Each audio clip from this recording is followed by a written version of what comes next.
Hello, beautiful people. I am Oliver Perrin for Semiagog, and this evening we are going to be doing Ask Me Anything, questions, possibly guests. We shall see. This is going to be a chill stream. Before I even shill, I'm going to let you know that there are three sort of subjects that I will touch on at the outset. One of them, and we'll see how this goes, and it will probably be the last of them that I discuss, is the extent to which all of the media manipulation and propaganda is effective. Something that seems to be under consideration by a number of people right now, and it should be, because it seems it is very effective indeed, so far as it goes. The other thing, I'm going to talk a little bit about what I think of as this China conflict, U.S.-China conflict mummers farce, as I see it. And I'm going to say a couple things about Ukraine, but this is mainly a chill stream. But for those of you who don't want to listen to me just blather and answer questions, there is a little bit of material at the very beginning of this where I'm just going to share some of my thoughts, some of which relate back to that whole business with the what I believe is the mummers farce as regards China being, on the brink of conflict with the United States, that I covered in my last stream, the last Ukraine update, or Russia conflict update. I've settled now upon the idea of calling it a Russia conflict update, because it's not really about Ukraine. Ultimately, it's about screwing with Russia. So there will be more of those, and there's some of that coming up soon. Again, before I shill, since I know I have only some of you low attention span fuckers for only a short time, I will be doing a stream with Apostolic Majesty. And it's going to be a strange new sort of series of things that we will explore together. A number of different topics. They'll change. I believe it will go back and forth from his channel to mine. I still need to check in with him. I'll do that over this weekend to figure out whether this first one will be on his channel or on mine. But what were we thinking of as a kind of name for this? The history of today. So we're going to be, doing genealogies, postmodern genealogies, as it were. He might bridle at that description, but of various things. And I think it will be transsexuals coming up here soon. That will be next Thursday, either on my channel or his, barring, force majeure, acts of God.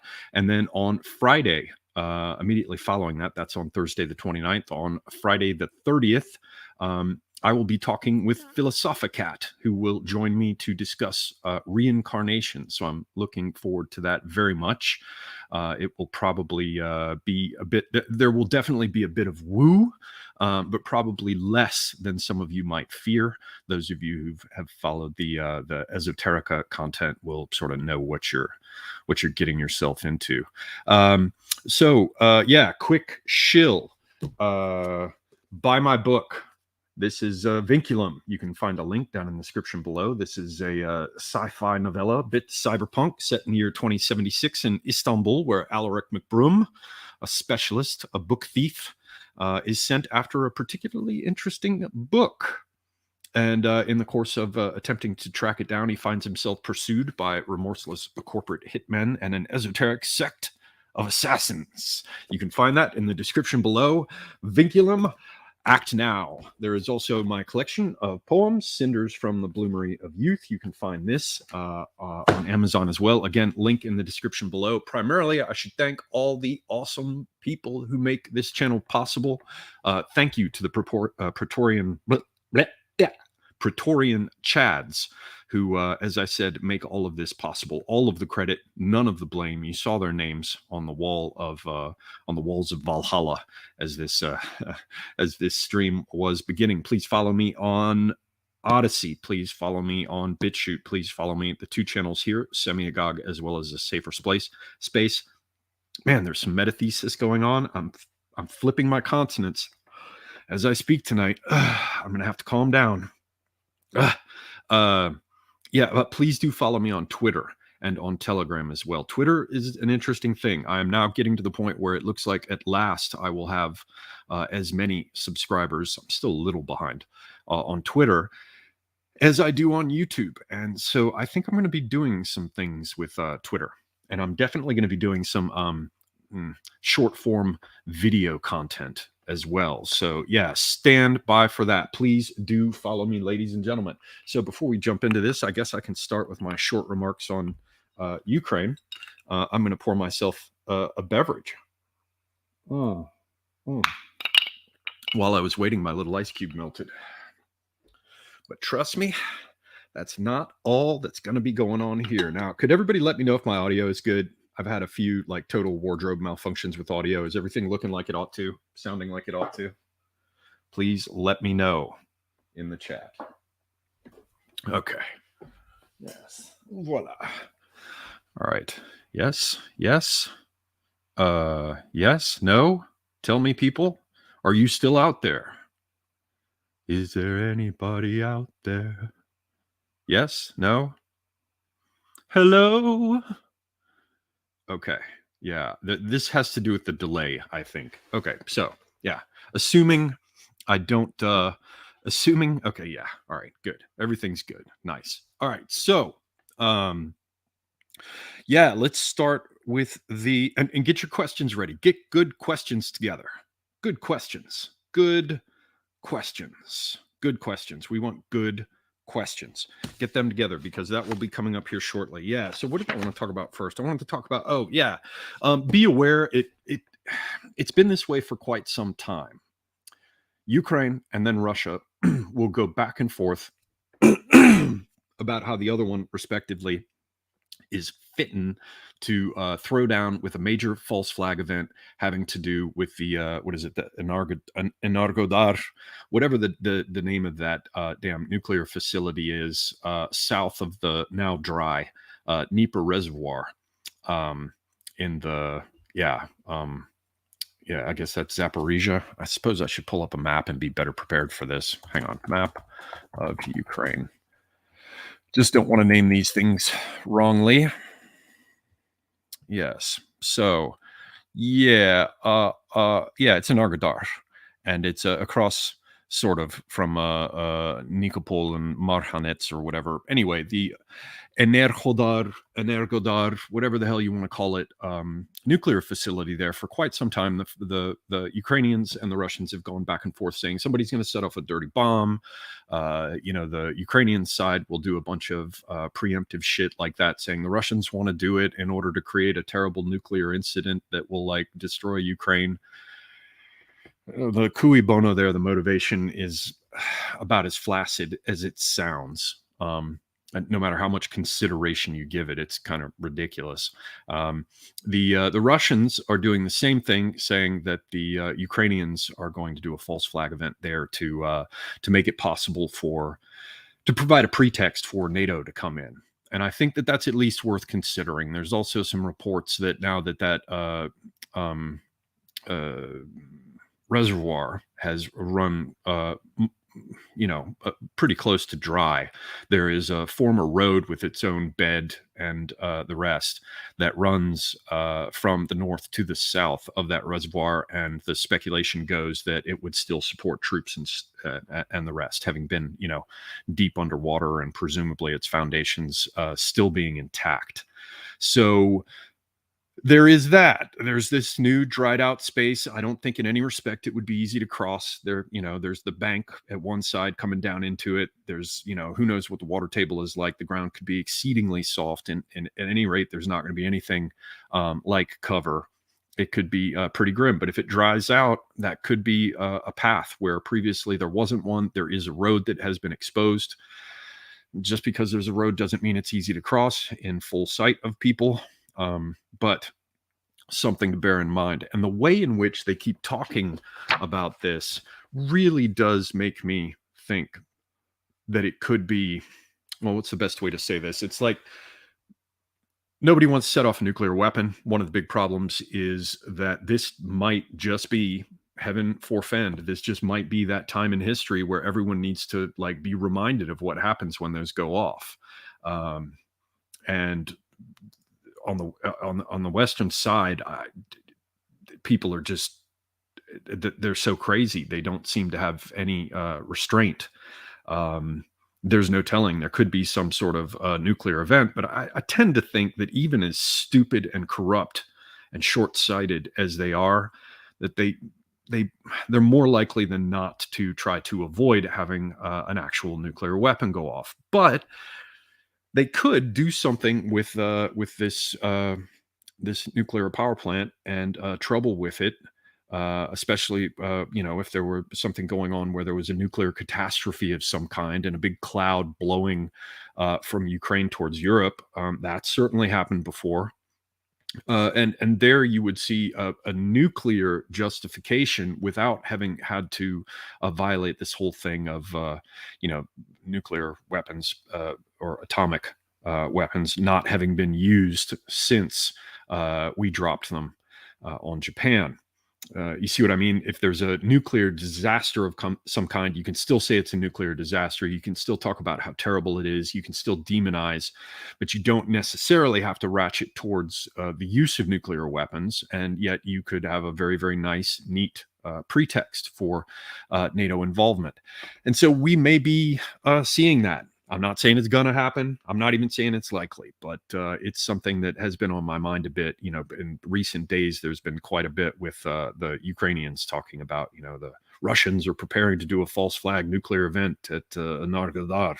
And I'm like, yeah, I don't know how that would help them. It's kind of like blowing up their own dam to have the water run downstream when all they had to do was open their own dam. And then the option is theirs, So I guess they'll want to blow up a massive nuclear power generating facility that they have complete control of, just so that it will give the West a pretext to come in. Yeah. So something to think about. Something to think about, ladies and gentlemen. Another thing that I wanted to talk about is this business with the Mummers farce, as I said, of supposed conflict between the United States and China. For those who want to hear the long version of this, accepting these current remarks that I'm about to make, because I didn't cover all of this, there's a little bit at the end that's kind of new that I'm going to throw in that continues to support my idea that there is no conflict between China and the United States. Hopefully I've said China and the United States every time and haven't gotten it confused with Russia. But anyway, you can go back and see that in my last video. What was that again? I believe it's called Russia Conflict Update. Yeah, I'm sorry. I have a Pale Minority that I just did with Robert Daigen. Great discussion. Very glad to have him on. There was one I just did with Frody Midjord about a major event he just did, an academic event in Europe.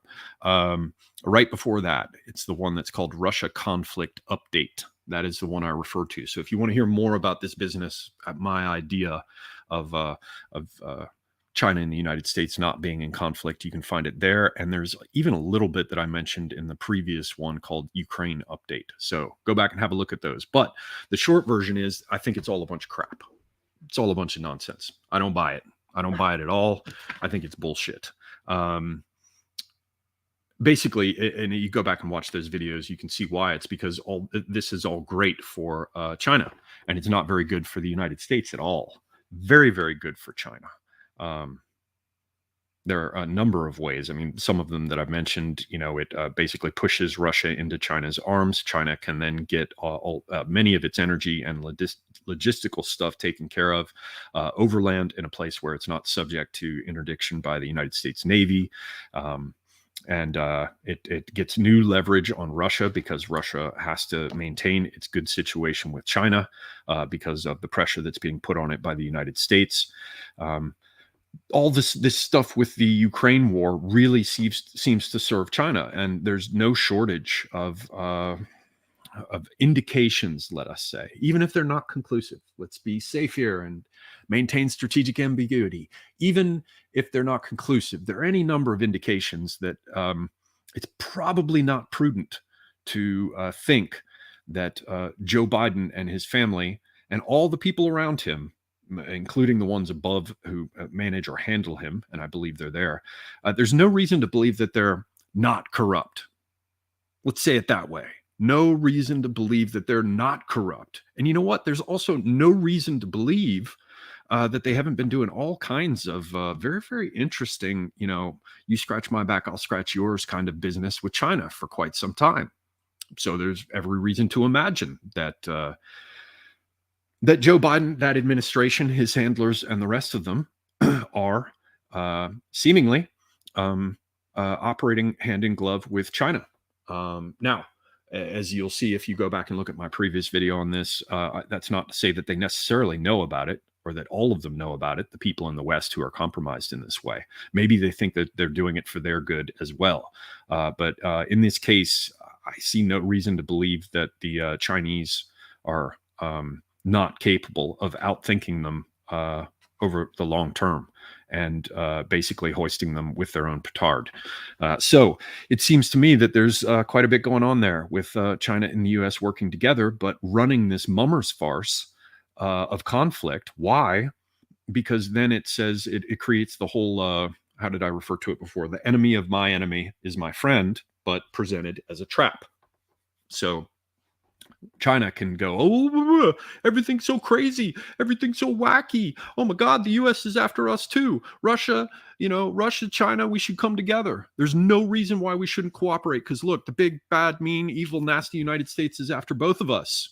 Got to stand together. Absolutely. We're with you, right? And that makes it all seem like a perfect fit with the Russians, where they're like, yeah, we will provide you with the natural gas and the petrol and all these other things that you need.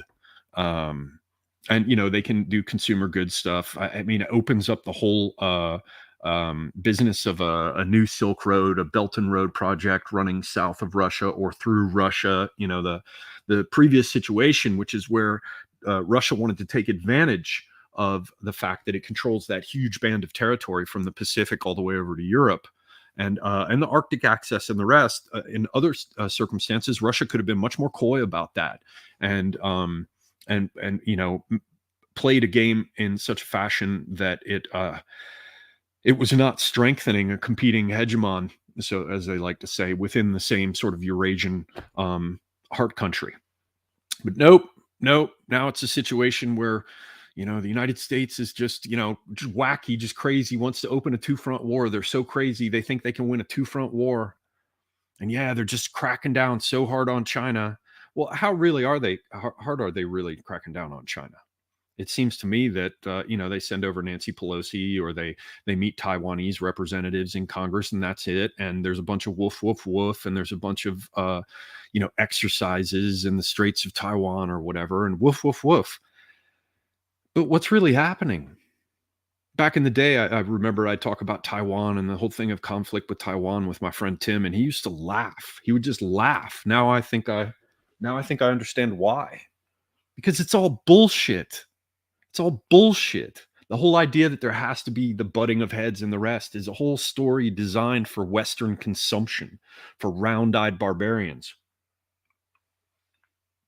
They're telling this story because it's precisely the kind of shit that we'll eat up.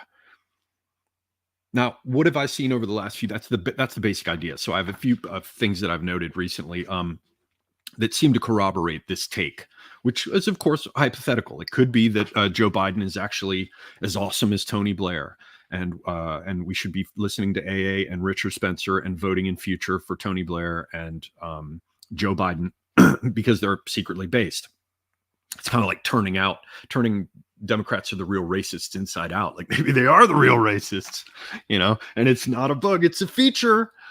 All right. Well, your mileage may vary. You can choose yourself whether or not to accept that entire approach. But hypothetical as it is, I did note that Biden appeared on a news program here recently. It was 60 Minutes. It was about in the last week or so. And he says, yes, the United States is ready to send U.S. forces to defend Taiwan in the event of an invasion. He says, yes. He says it, decisively. The guy's asking, well, now, President Biden, would you be willing to? Yes, we would defend Taiwan in the event of an invasion. And yet, he's always coy about direct confrontation with Putin. He'll say all kinds of bad stuff about Putin, and the rest. But there's, this attempt for plausible deniability. Well, we're not really sending F-16s. We're going to authorize people to whom we've sold them in the past, countries, I should say, to whom we've sold them in the past, to sell them indirectly to Russia. But that's not us exactly getting involved. They talk about all of the NATO forces over there as volunteers. They don't talk about Polish troops being there. Some weird footage I saw of what appeared to be at least an entire squad that was all French speaking, evacuating their wounded. But the point is that there's always this coyness about direct U.S. confrontation with Putin. There's this plausible deniability dimension of what's discussed and how it's discussed, how it's presented, how we're given it to think about.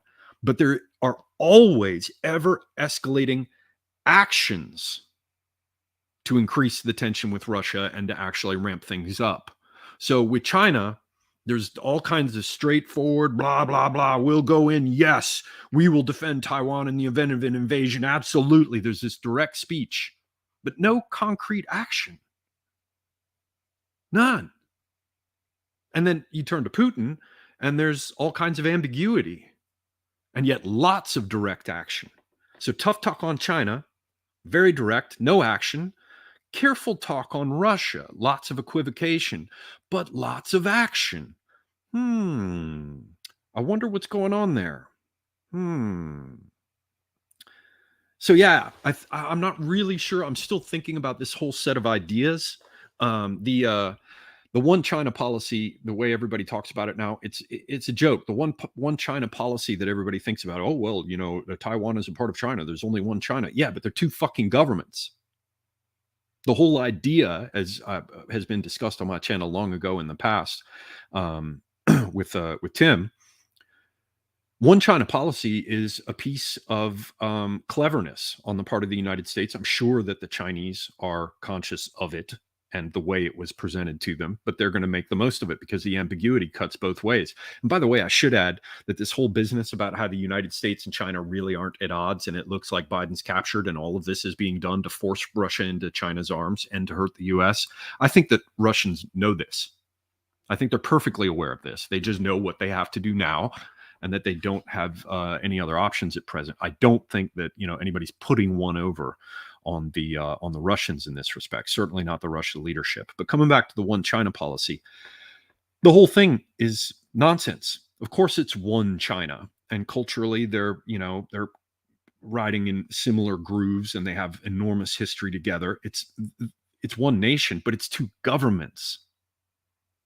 China is like, yeah, it's a one China policy. It's one nation. Well, yes, it is. And the United States recognizes it too, because China is over there thinking, yes, we'll take care of it because it will be the people's, a Republic of China arrangement, their party that will be the government for all of China that will eventually incorporate Taiwan.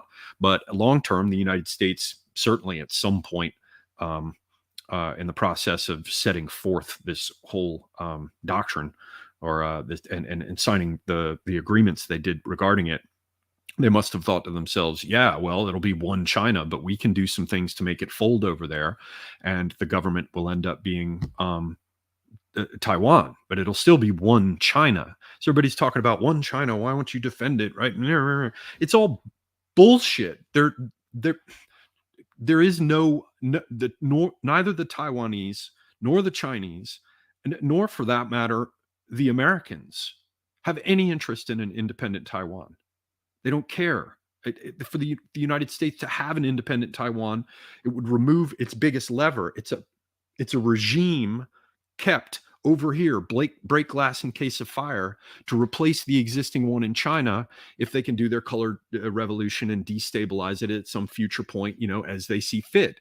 To have it be independent takes that whole move off the board, and it's been around since, it would seem, at least since the days of Nixon. And likewise for the Chinese, nobody wants Taiwan to be independent. It's all fucking theater.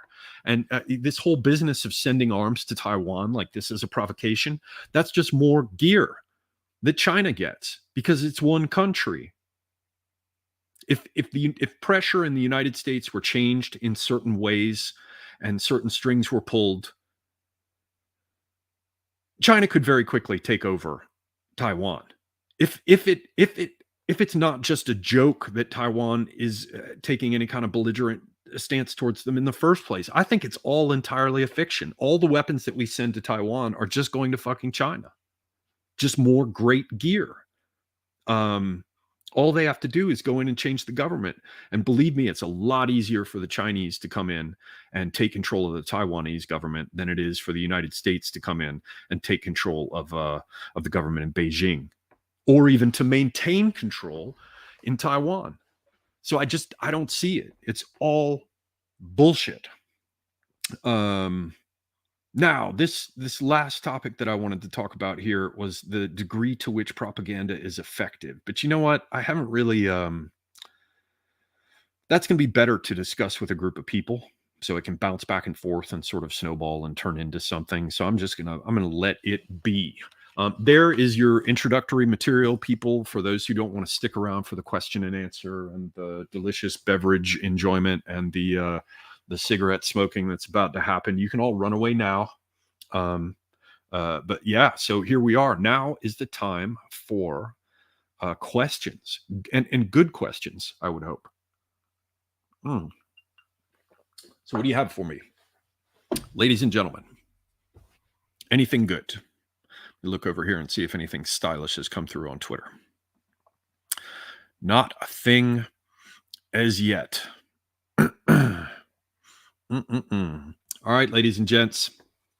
If you want me to answer a question, put an @Semiagog at the beginning so that I will see it.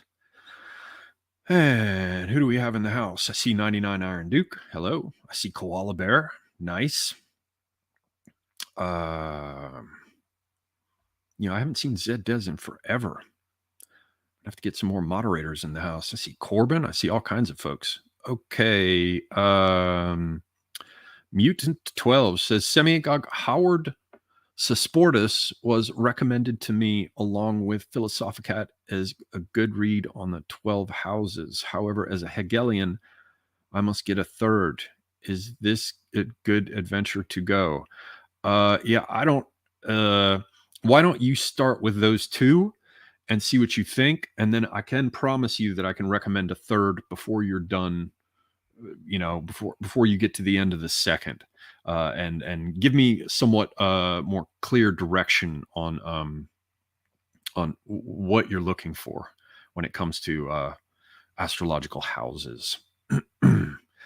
All right. What else? Any other questions? Questions, ladies and gentlemen? Hey, Mr. Patriarch is in the house. Nice. I told all my peeps that if you want to come in and hang out, you're all welcome to. This is a chat evening. If you want to, Mr. Patriarch, let me know and I'll shoot you a link. Now, who else? Questions. The Panther Awakens says, Semiagog, what positions can normies hold that would be beneficial to us if they can't be red-pilled?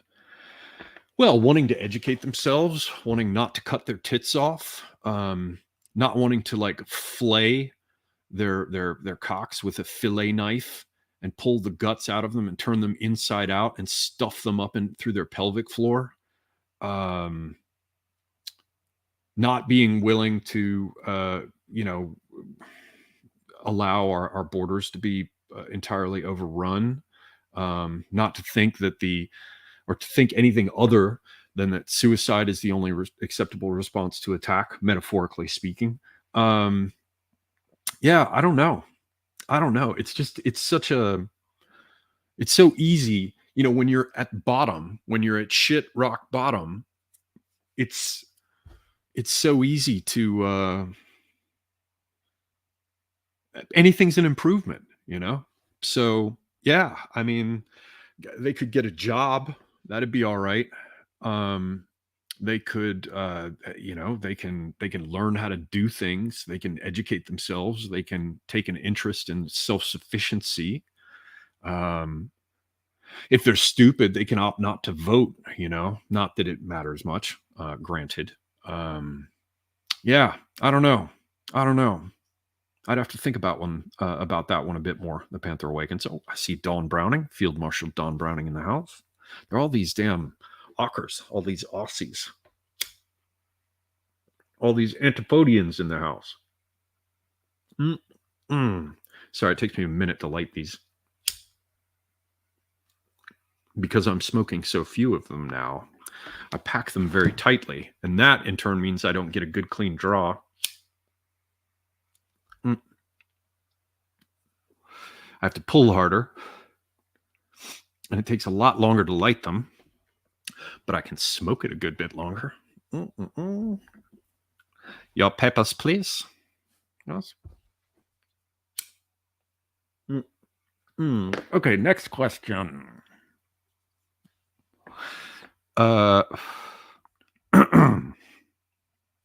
Ranulf White Wolf says, Semiagog, which Western European country do you think will make the most decisive shift to the right? I don't know, man.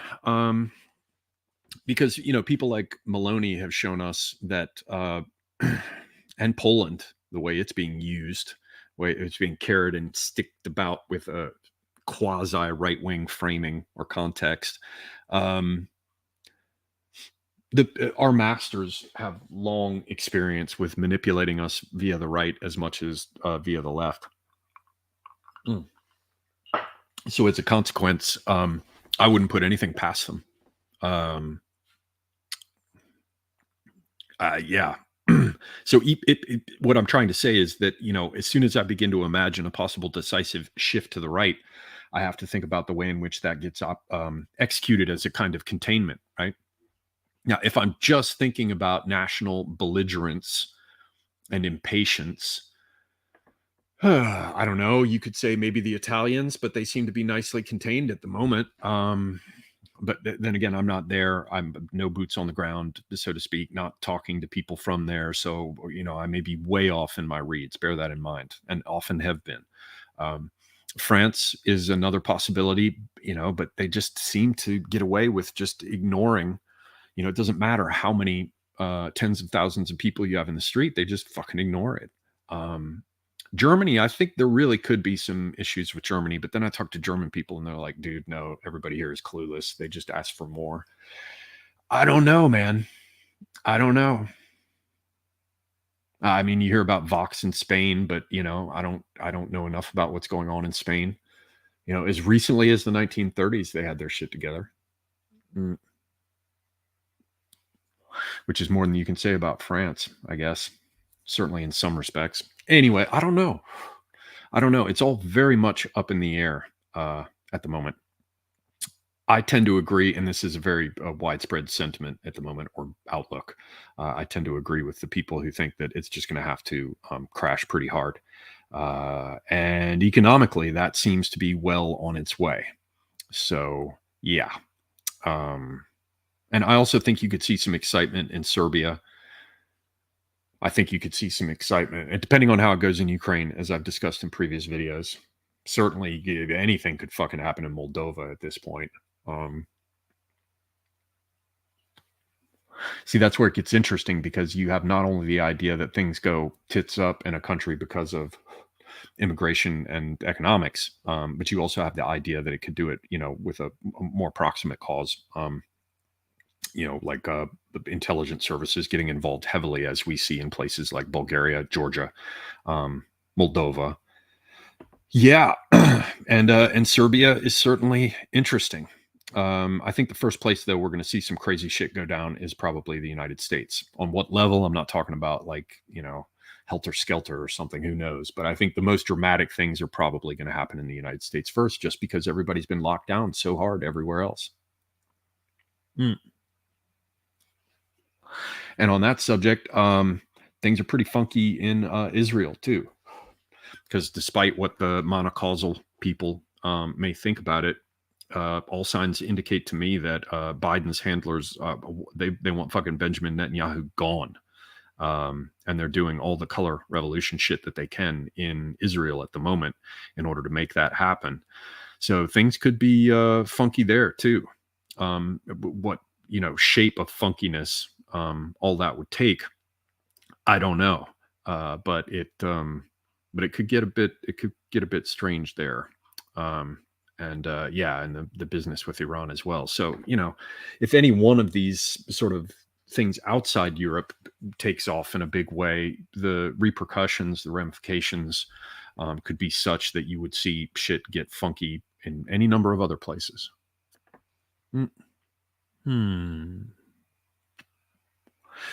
Delicious. Sadie Enweird. Yes, sorry. Enweird, let's say. Would you agree Hungary, Poland, and Eastern Ukraine will be an incubator for white nationalist European uprising? No, not at all. No. No, certainly not Poland. Certainly not Eastern Ukraine. And Hungary, no, Orban is too smooth to play that game. So yeah, no, absolutely not. I don't think there's anything of the sort. And I'll take it a step further and say that that sounds like NAFO propaganda tuned for the right wing. So yeah, I don't buy that at all. Let's see here. Next, Florida Bogjig. Where can I find a copy of the Wilfred Owen letter to Osbert Sitwell that you read from during your recent poetry stream with Panama Hat? Well, if Hat did not explicitly indicate where that was from, in the stream itself, I would not know. Yeah, I don't know about that. However, you can head over to Twitter. Let me just double check Panama Hat's @ I'll put it in the chat here so that you can reach him. He would be the one to ask for that because he was able to just pull that out of his Welsh vest pocket. Okay, you can find Panama Hat at Verse by Hat. I just posted it in the chat. So check with Panama Hat on that. And I'm glad you caught that poetry stream. Most people did not check that out. Mighty Balzac says, "How did you celebrate Juneteenth?" Not at all. That would be. Let me just double check, make sure that I remember this stuff right, since I'm terrible with holidays. Where's my damn? Where the hell did it go? Where's my calendar? Dag nabbit. Why can't I see my calendar? Oh, because it's over here on this screen. Shit fire. Yeah. Oh yeah, I see. I get it mixed up with Father's Day. Yeah, I was still thinking of my late father on the 19th from the day before. That's how I celebrated Juneteenth, by having an experience thinking about my father that is uncommon on that day. And what do we have here? Marty saying Turkey might have internal problems. Yeah, I kind of doubt that because I think China doesn't want there to be internal problems, and Erdogan doesn't want there to be internal problems, and Russia doesn't want there at all for there to be internal problems in Turkey. So despite the fact that people like Soros probably want it, or people of his sort, you understand me, generally speaking, broad strokes, etc. Despite the fact that those people might want to see Turkey have some problems, I don't think it's going to get off the ground. I don't think it is at all, because when you've got the native Turkish security services trying to keep a lid on it, and Chinese and Russian ones helping them, then National Endowment for Democracy can piss up a rope at that point. I don't think they're going to get anywhere with it. I mean, they had their shot, their big shot, if indeed that's what happened, because I don't know, back in 2016. All right, Ronald White Wolf, Semiagog, do you think whites will have to become a hated minority in Western Europe before a major shift of awakening? Will the invaders, will the migrants, excuse me, do not share that sentiment? Will the migrants go back when things collapse, or will all out war break out? I don't know, man. I don't know. I think it's going to be little by little, and then suddenly all at once. What exactly it's going to be, I don't know. I really don't know. But I do think, if not in the short or midterm, there there's certainly in the long term, there's going to be some clickety clack. Yeah. And then they won't be coming back. There will be remigration, I believe, on a large scale. Issue is when. I see Doug Vrecker is in the house. Says, how's it, sir? Is there a part of history where such an attempt at absolutism has been done before that we could compare to the global cash grab of today? No, the closest I think you could get would be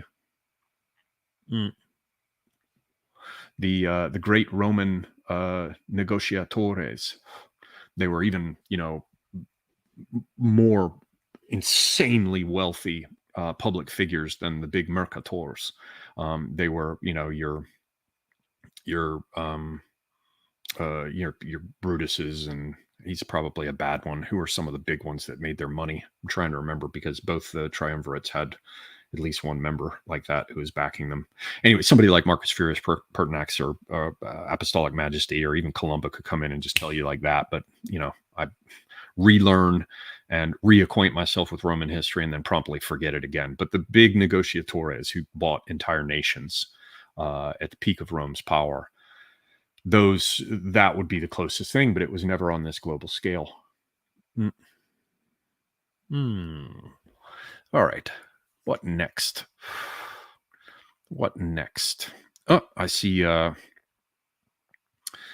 Prism is in the house. Good to see him.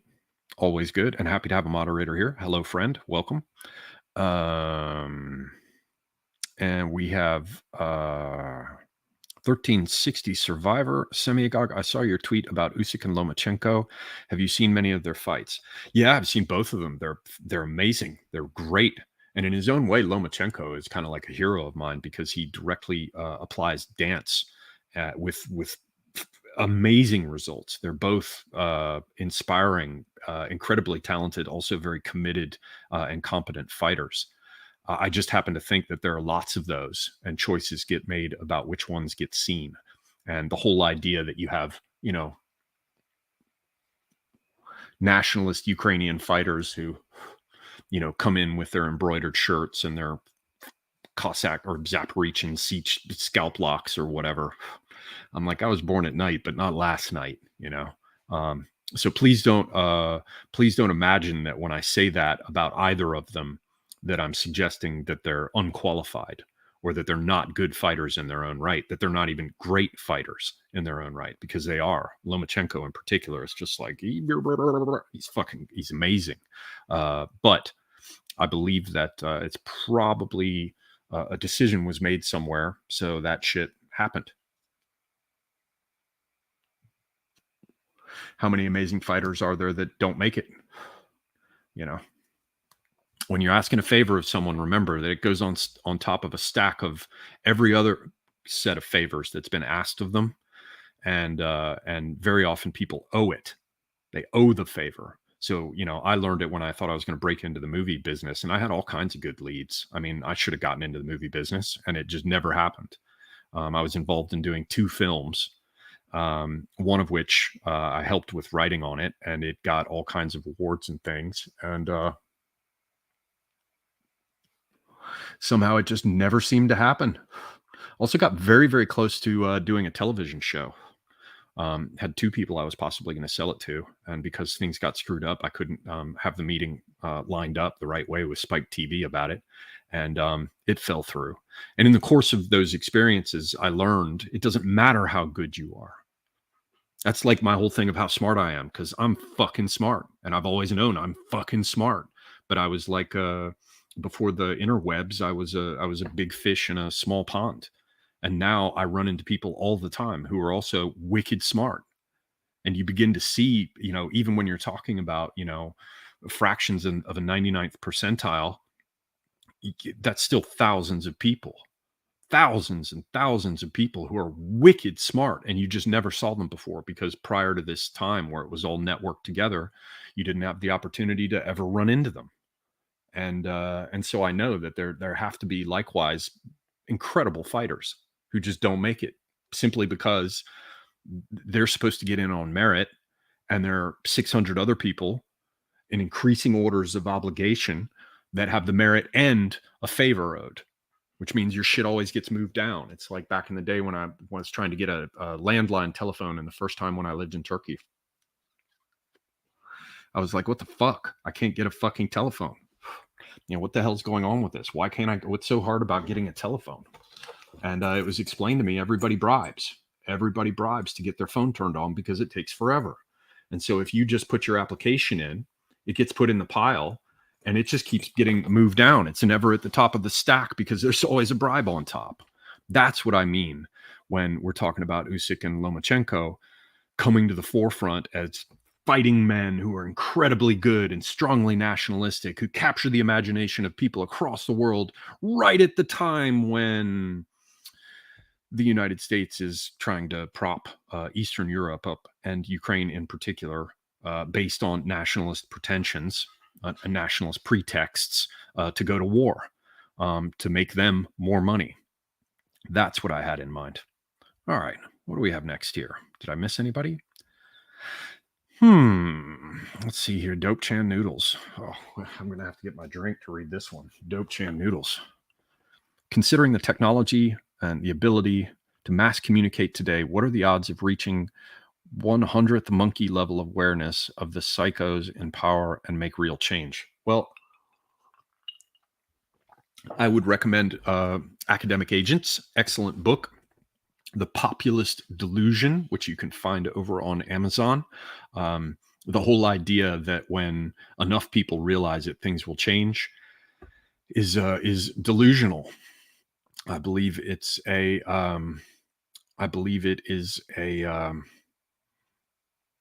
changes things. It affects things, certainly, but the decisive factor is elite backing. And you can find out lots more about that by checking out some of Academic Agent's videos, also checking out his book, as I said, The Populist Delusion. I think elite backing is what matters for some alternative, so at least some seeming alternative. And there might be some elite backing for a seeming alternative, but we're not going to know until Trump's in jail or back in office, I think. All right, Prism says, Semiagog, any thoughts on the UAP PSYOP going strong? What's UAP? I feel like I should know that. What is that? UAP? What does that stand for? Oh, unidentified anomalous. Oh, okay, yeah, the UFOs, otherwise known as UFOs. Yeah. I mean, everyone else has already said this, so don't expect a hot take from me. But I do remember the first time I saw Independence Day, I was in Romania. I've told this story before. I went into this Romanian movie theater. I was like, this is a grim post-communist kind of vibe, because it was, shortly after Ceausescu had gotten shut out. It was 96, I think I was there, 96, early 1997. Anyway, I went to a movie there, and I went to watch, it was going to be an English-speaking movie, and it got me off the streets. I was terrified I was going to be robbed again. And it was weird, as everybody in there was wearing black and red. And then I saw two people get in a fist fight in the front row. No, somebody was bitching and shouting in the front row. Someone came from a seat way back down, walked all the way down to the front of the theater and got in a fight with the guy in the front. And then the lights went down and everybody went back to their seats. I was like, wow, seeing a movie in Romania. Anyway, yeah, so I saw Independence Day, and the whole idea was, that the Arabs and the Israelis would be flying missions together to save humanity. That's the only thing I can think of, other than just like to give you something to do. If you want to take a toy out of a child's hand, it's best to have another toy ready to put in, right? You've got to it'll be, oh, you're taking it away. Oh, there's a new one, right? It's something to keep everybody busy thinking about, and probably the decision-making folks with the intelligence services acting on behalf of our masters. I can easily see where they would be like, well, yeah, it makes sense. Let's go ahead and do that, because we've got tons of UFO weirdos, and that's, we did what we could with flat Earth. You know, we've been trying to push back on the Chinese and Russian attempts to assert that we don't have a first claim on the moon because of the military implications. I think that if we did something with the UFOs, you know, that's really going to pull some of the freaks out of the woodwork and keep them busy. I mean, that's good. That's red meat for the conspiracy theorist. You know, that's probably how they think about it. I don't know. Who knows, man? That is not to say that I think that there aren't UFOs. I think that that would be the least surprising thing ever. Um, I don't at all think that the only life in the only intelligent life in the universe with technology is, you know, is what we see here. Yeah. So really, I don't know, and I don't have a I don't have any kind of hot take there. Up, Fay Ale is in the house. Machiavelli sucks to go. Check out all these people up in here. Right on. Let's see here. Bork. Semiagog, who will win the fight? Zuckerberg or Elon? Zuckerborg or Elon? I don't know, man. I think my friend Charlemagne was saying that he thought that Zuckerberg was going to win because Elon Musk is a fat ass. But I've tried to tell these youngsters before, man, a fat dude will fuck you up. And I was trying to explain that before. And Morgoth came in the discussion and was like, yeah, you've got to watch out for a fat bastard. Because they will. Fat bastards will fuck you up. So I'm neutral on the fight so far. I'm not dismissing Elon Musk because he's got some weight on him, because fat dudes will fucking throw your ass around, right? Like they're not going to fight you for 5 rounds or 12 or whatever. But they can tear the shit out of you in the first round, even panting in the second, you know. I remember trying to wrestle with fat people before, and they just laughed at me. They just laughed at me and threw me around. And you can find tons of videos where somebody gets all up in the face of some fat dude, and the fat dude finally just hauls off and belts them, and the dude fucking goes down. You know, especially if the fat guy steps forward a little bit while doing it, you just boom, crumple. You know, it's physics, man. Prism talking about my books. Thank you, sir. Links for those who want to purchase my books in the description below. Act now. It means so much. 99 Iron Duke. Oh, no, it just fucking updated, so I have to scroll back. Semigog, thoughts on the Titanic submersible not using the 50-year-old white ex-Navy submarine men who would have not designed it to implode, would not have designed it so it imploded. Well, you just kind of said it there, didn't you?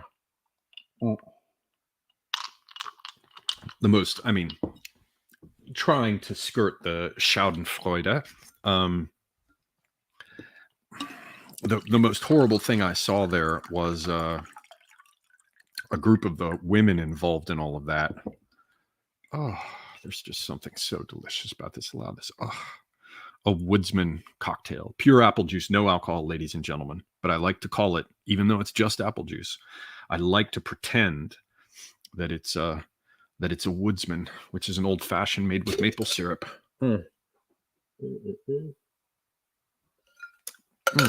Hallelujah. Yeah. The worst thing I saw was they had this, I guess to inspire people. They had a shot of all the women involved with the, whatever the name of the company is. And they're all standing with their shoulders turned one way, you know, towards the camera, I guess pointed this way. It would be on this side. And they had these little patches of fucking Rosie the Riveter. Just like, fuck, come on, man. Come on. I mean, and again, this isn't, I have no hot take here. You know, people with much more reach than I have observed many times that many people have observed that we're just going to get to that point where the engineers and the pilots and the surgeons and the pharmacists, the people building our bridges, they're just all going to be incompetent, and it's all going to fall down, and it's going to be very, very ugly. Yeah. I wish I had a better take. The Mountaineer WV Semiagog has industrial society and its future been a disaster for the human race. I mean, human beings are a disaster for the human race. This whole idea that if we did something differently, everything would be good. We're here in the world of men. We're in manifestation. There have been great things about industrial society and horrible things, like everything else. Amanda Anderson in the house, and another moderator too. Don't piss off Anderson, man. She'll fuck you up. I like it's that line in A Bronx Tale where they're like, is it better to be loved or feared? It's better to be feared. It's good to have moderators who are feared. Whom are feared? Who? They are feared. Who are feared? Raise a machine. Semiagog, why do you think some commentators, content creators won't touch the ongoing story of Israel's infiltration of the U.S. high-tech sector and majority control of critical U.S. infrastructure? Well, I mean, for the same reason that, they don't want to piss off the ADL or APAC or whatever. That said, I don't know whether or not... if I guessed, yes, I would imagine that Israel, like many other countries, and perhaps to a greater extent, because they've been given more leeway in the United States, I believe, I'd guess that they would have heavily infiltrated the U.S. high-tech sector, but so is everyone else. I mean, are you going to tell me that India hasn't, that China hasn't? Now, in terms of majority control of critical U.S. infrastructure, that's pretty broad.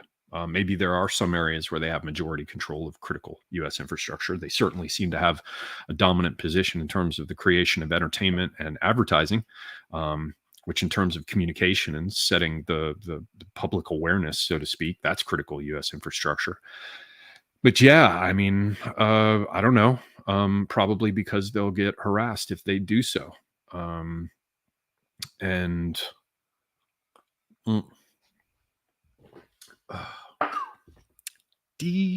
Fucking delicious, man. Yeah. So but I think that there are lots of countries that are either doing that or trying to, and certainly India and China immediately come to mind. Sadie N. Weird says Russians are Olympic level at reciprocal actions. Who would Russia arm to return the favor to NATO arming Ukrainians? Catalonia, Serbia, Ireland. Well, they want to continue their relationship with Serbia, and doubtless they're supporting the Serbs. And I think they probably are doing things in Serbia, as I've discussed in other videos, that would amount to arming them or backing them. So, and they've done it in the past, when they dropped paratroopers in Belgrade, signaling the arrival, so to speak, of Putin and his backers on the scene instead of just some oligarchs and Yeltsin. Catalonia, I don't know. Does Catalonia really matter that much? I tend to think that Catalonia and Ireland have their nationalist aspirations pushed by the European Union government, which is trying to disintegrate the state power that could still compete with them within its national boundaries. So they push things like Scotland against the UK. They push things like Catalonia against Spain. So I don't think that Russia's involved heavily there. Even Ireland seems to be so thoroughly captured by the EU that I wouldn't expect it there either. I believe they have all kinds of things going on in Central America. They probably have quite a bit to do with things that happen, at least in certain respects. And they're not the only ones, but they probably have quite a bit to do with things that happen in Mexico, but even more so areas of Latin America, Africa. I don't know. That's a quick answer. Dagbreker says, Semiagog, amazing fighters who do not get found. Reminds me of the story of Jack Dempsey and what it was like during that time. Yes, indeed.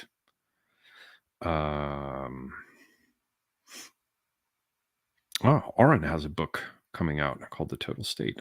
Cool. I look forward to seeing that. Sorry, scrolling down here, people. Checking the chat. making sure that everyone's behaving themselves. The Panther Awakens says, Semi-Agog, did you read Thomas 777's piece in Asylum? If so, what did you think of it? No, I have not read it. But if I have a chance, I will. The next one up on my list to see of Thomas 777's is the thing he did on the USS Liberty with Old Glory Club. All those guys are friends of mine, or many of those guys are friends of mine. That's the next one I will be checking out. So I haven't read his article, but if I get a chance, I will read it. Okay. Amanda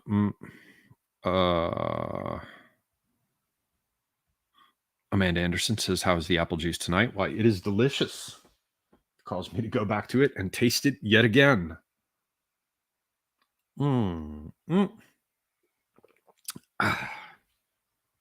Very fine indeed. And what else do we see here?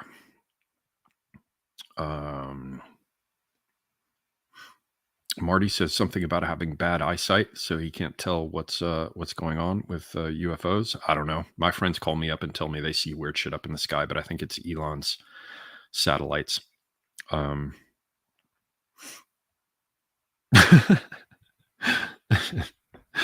Zuckerberg can literally turn into a lizard monster and eat him. That's funny. Yeah.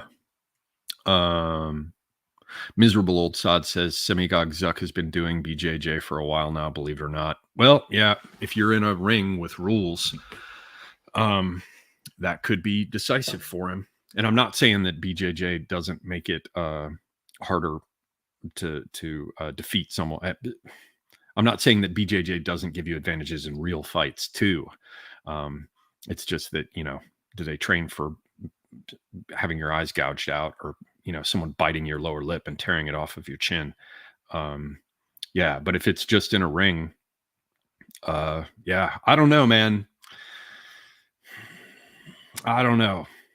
Elon Musk he's got to know how much would be riding on doing something like this.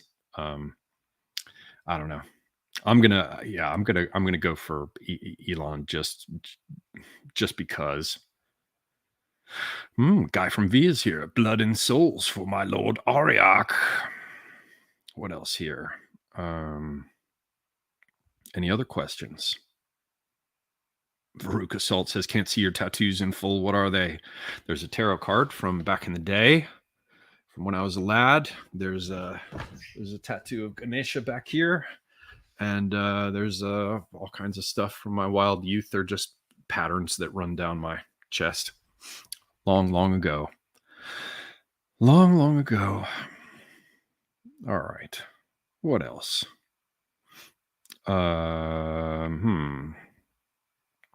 What type of brand of apple juice? Well, if it's sipping, I have Bullet, and I have to do a stream with a buddy of mine. He got me to buy. I never would do it otherwise. A blended whiskey done by the Metallica guys called Blackened, which is kind of like whatever. I have some of that, but mostly I'm just because I'm mixing it. It's a Evan Williams because it's cheap, but not bad. Like I don't wake up with a headache the next day. I mean, unless I have like 5 doubles, but I can do 3 or 4 doubles without any problem.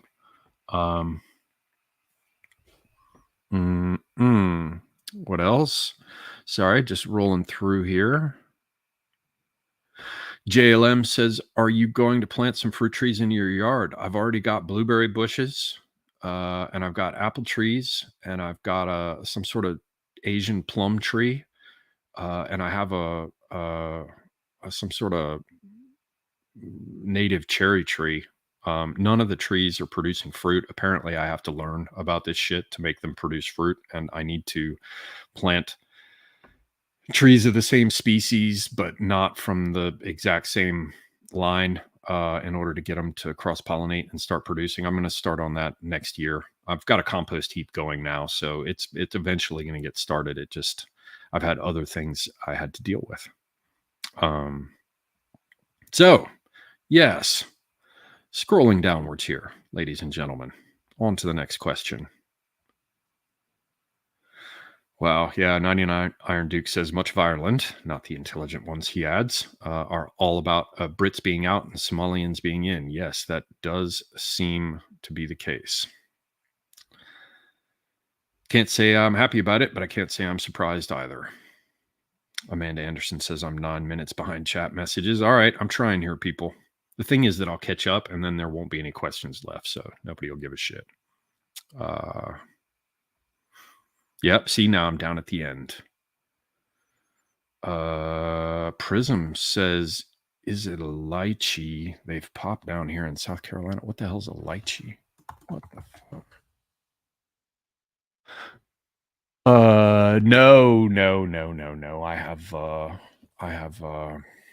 what is it? It's a Chinese plum tree. Whatever it wants. It's one that actually produces plums, as I understand it.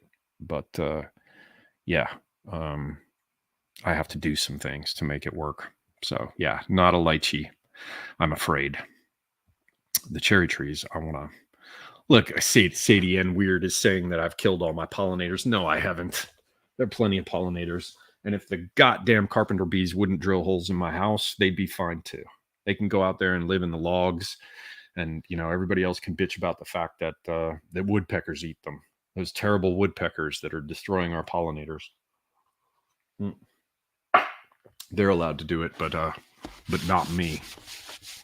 I'm the only one who's not supposed to be here and defend my habitat, you know, and my home. All right. Yeah, 99 Iron Duke says sometimes you need male and female fruit trees. I think there's some of that going on too. I'm going to have to figure it out. Sorry, Tuesday, FA Tuesday. I know nothing about cryptids. Amanda Anderson says, I also said I should buy you a bottle of Buffalo Trace and you missed it. Oh, hot damn. Well, yeah. Yeah, alcohol. It's probably best if you don't. You're already doing me a great, gracious service by moderating. What are you doing, Guard? You want to come in here and talk shit? Guard, you're welcome to. I've got a little less than an hour left. If you want to come in, let me know, Guard, and I'll shoot you a link. All you assholes, none of you want to hang out. You're just like hello, but you don't want to come in here and talk. Shitbirds, one and all. You fucking Antipodean shitbird. I have to go look at a roof in about 10 minutes. By the way, with all the shit that's going on in Australia, Guard, you need to move here, man.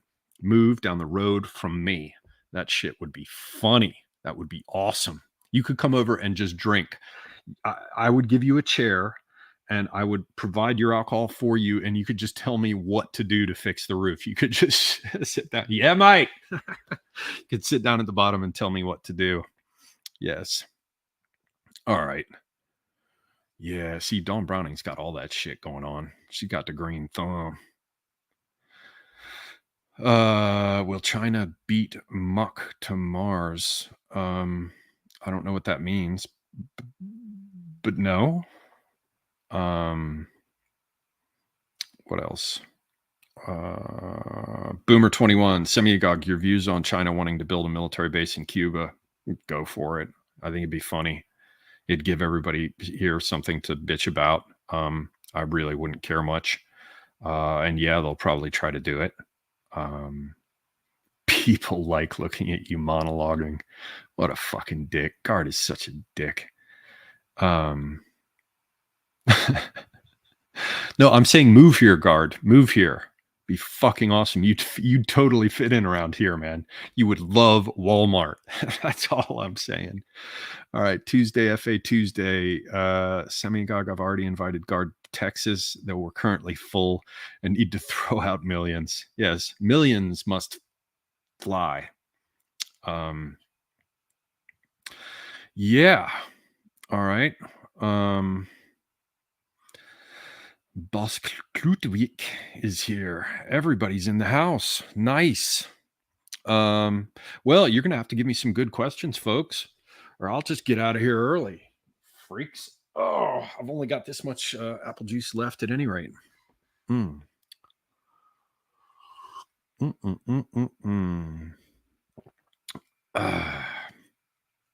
Indy just asked about Tucker's latest video. He says Tucker's latest video elevated Kennedy Jr. over Trump as the most hated politician, at least for the near term. In what ways are they different threats? Sorry, it backed out. Different threats to the regime, and in what ways are they the same? Well, I mean, they're both liberal centrists. They're both fundamentally old school Democrats. Kennedy's, I couldn't see Kennedy doing anything about immigration or woke shit or any of that. He just his riff is vaccines and healthcare, and let's not have wars, peace, right? As I've mentioned elsewhere, I believe on John D's Spaces, everybody here, Friday nights, John D has awesome spaces. I'm frequently there. You're all going to have to head over to Twitter if you're not there already, because there's a whole lot going on there. The Friday night cocktail hour with John D is an excellent time. Don't expect serious conversations, but don't be surprised when they appear in the midst of the various discussions of chemistry, cookery, art, and such like. They're just a great Friday night hangout, talk, chat. One of my favorite things each week. So definitely head over to Twitter. Definitely follow John D and keep your eyes open for his Friday night cocktail hour.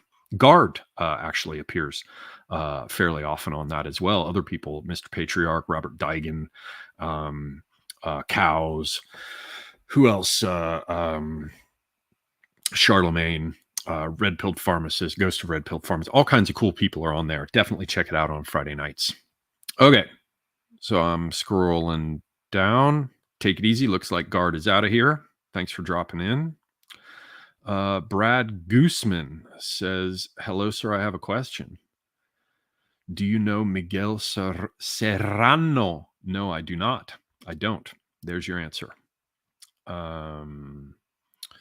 What's the weather like where I am? We've had horrible heat out here in Texas. It's been a fairly cool summer so far. Very cool summer so far. It was like a furnace hot starting in mid-May last year here, with frequent rain that cooled it off, but it was fucking hot here last year starting by mid-May, and it's still not really hot here yet. Still isn't. Like the evening, it's cool.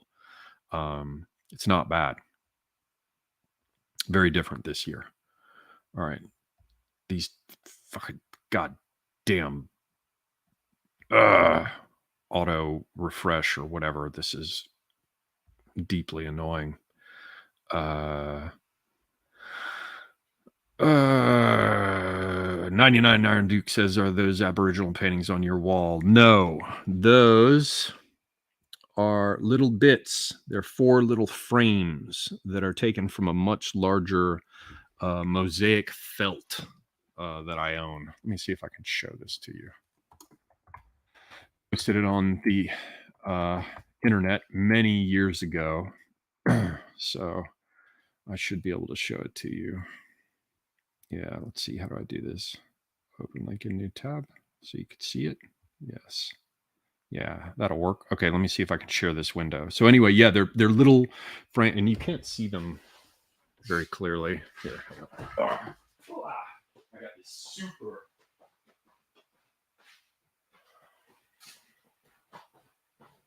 Got to go with my super high brightness. There we go. You can see how they're like a. Whoops, it's all reversed. They're like a red and blue, with a kind of marbled look and that white outline. It's a felt from Dagestan. Let me see here. I think I can show this to you to share. Present. Share screen. Share screen. Chrome tab. There it is. Yes. Huh. Okay. So you should be able to see that. Can you see that? What just happened here? Yes. That's what it is. So what you see up on the wall is basically little little sections of this highlighted. It's a pretty big piece. It's all mosaic felt. To be honest with you, I'm very pleased to own it. So you can see that the little elements up there on the wall, here's some light again, are little frames of that, little bits and pieces taken as little elements of their own. Eventually, I'm going to have those oil paintings hanging across from the textile itself. All right. Next question. Brad Guzman asks again, hello, sir. Have you read any Miguel Serrano? I found his grave today. It is in Chile. No, I don't even know who this is. Let's see. Miguel Serrano was a Chilean diplomat, writer, occultist, and fascist activist, a Nazi sympathizer. He later became a prominent figure in neo-Nazi movement as an exponent of esoteric Hitlerism. Well, that sounds entirely controversial. Yeah, so no, I've never heard about this guy. Let me look at his picture and look. He's kind of got the Michael Aquino eyebrows, which kind of puts me off, but I'll try to keep an open mind. How about that? I'm not a mid-century German kind of guy, but there you go. There's your answer. Sorry. Or I wish I could tell you more. I know nothing about him. Okay. Don Browning, Field Marshal Don Browning, says, have you seen Matt Walsh's recent hate speech towards the Germans regarding the trans agenda? Yeah, I did see somebody had quote tweeted him or something where was calling a person German that perhaps it's not entirely fair to call German. Let's just say that. Yeah. I was like, that's convenient.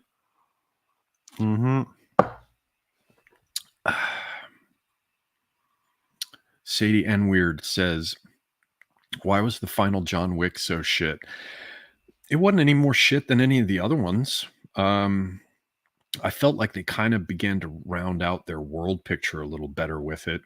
It's all just dumb entertainment.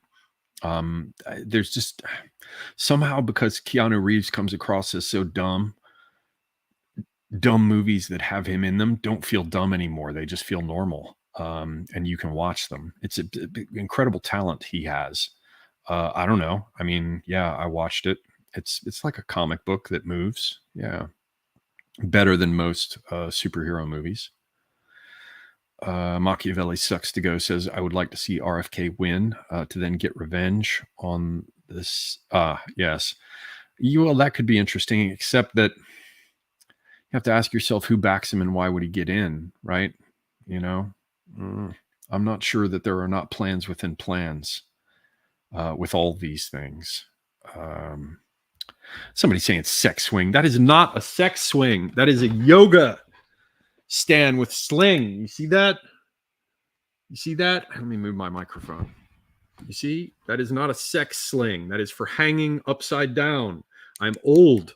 I must maintain myself in my winter years as I'm turning white, as everything's fucked up, as I have horrid age spots on my hand. It's fucking horrifying. As my youth dissipates, I have to hang upside down. It keeps me from shrinking, though, because my vertebrae are never mashing together entirely. You know, they get stretched out, and I keep checking my height, and I have not yet begun to shrink. Thank fucking God. Okay.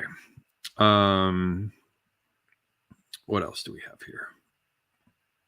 Lakeva says that's from Dagestan. Yes, it's avar. It's an avar felt. When you see that kind of red and blue combination of colors, yes, it's avar. Same where Khabib comes from, and where Imam Shamil came from.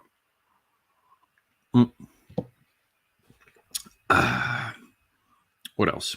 Oh, Noah Solomon in the house. Good to see you, sir. Are you familiar with Matt Ehret of the Canadian Patriot Press's thesis about how the global commercial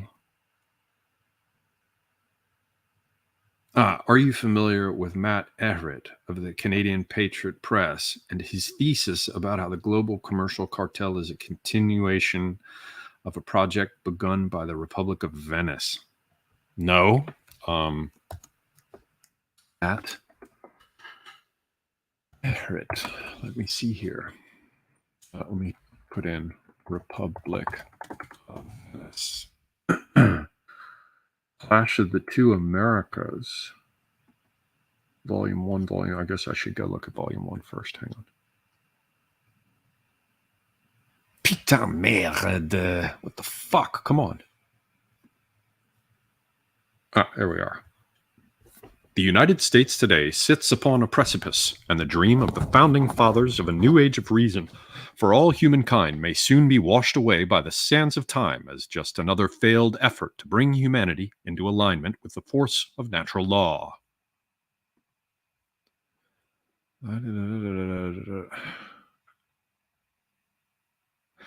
This volume will showcase the international grand design led by Benjamin Franklin that manifested in the establishment of the American Republic and trace the next 130 years of world history as the USA was targeted for destruction by oligarchical forces from London, and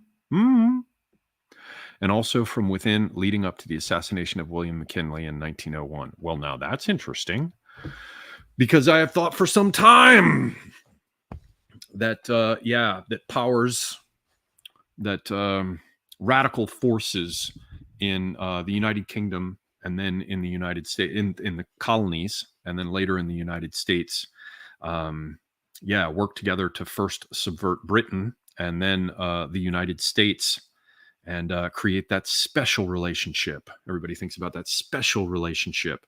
Well, that special relationship didn't fucking exist before World War One. Because you thought about the Brits, you were just like, yeah, they're the ones who burned our fucking White House. Like, we had more of a special relationship with Germany, with so many German immigrants that had come in. But no, all that disappeared in the neighborhood of World War One, as I've always understood it. But perhaps this sets forth a story for how it happened earlier than that, which would make sense because, prior to Wilson, there was some shit going on. See, what's the cheapest I can find this here? I'm not doing it digitally. Other options from $12. What do they have here? Maybe I'll get it. Yeah, I'll look online too and see if I can find it. So yeah. All right. Let me see. Yeah, I'll have a look at that. Noah, sir. So where am I now? Mighty Balzac. Balzac. What did you make of K Kardashian's huge ass stretching Marilyn Monroe's dress out of shape? I didn't see that, and you should probably ask somebody who finds Priti Patel attractive about that. Ask AA about that. I'm not a big giant ass kind of guy. All right.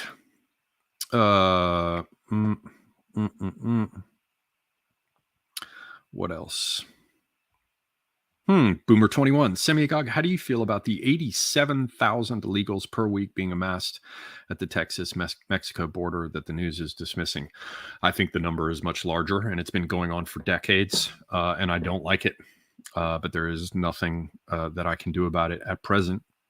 And so, yeah, it's just one of the other things to suffer, along with getting old. This is true. Blind says aging death rockers. Fucking thank you for not saying goth. Aging death rockers have to hang upside down like bats, or they suffer from reduced longevity. That is true. The thing is, I just have to find some way not to have a stroke while doing it. Now, let me see what is going on here. Hello? Hello. Mr. D. Hello. How are you?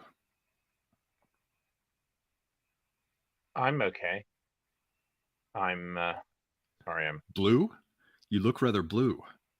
Well, yeah, that's one of the. That's well, no, this is the octopus under the sea searching for searching I'd for like to be under the under the sea in an sea. octopus's garden in the shade. No, the Nice. octopus has gone looking for the Titan. Unfortunately, all he's found Ah, is shredded up yes. meat and a few a few scraps of tarpaulin. So yeah, Ugh. rip F's in the chat. Um, Yeah. but Um, I'm afraid I'm afraid I correctly called it, as I think anyone who looked into that situation would have called it. I don't think people realize like that's a really. In fact, it's a more challenging environment in a way than like the surface of the moon.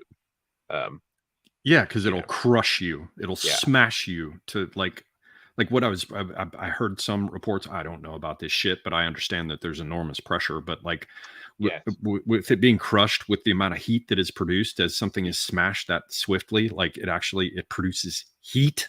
Yeah, it will catch anything on fire when at the moment that it Yeah, like happens, an and of course, oxygen atmosphere. Yeah. well, anything, any kind of basically any organic substances will catch fire, but it will be quickly extinguished, of course, by the inrushing water. But it's quite awful, and there's the physics to it are quite astounding. But yeah, I mean, it's something like uh, over 1,500 psi would have been pressing on every millimeter of that craft, which is why, of course, you've got to make sure Not it's fiberglass. Yeah. not not fiber. Well, you got to make sure it's the correct thickness. I don't know. You probably read that like whistleblower report. I don't know how much. No, I no, actually I didn't, and I have no engineering sense of what sort of strength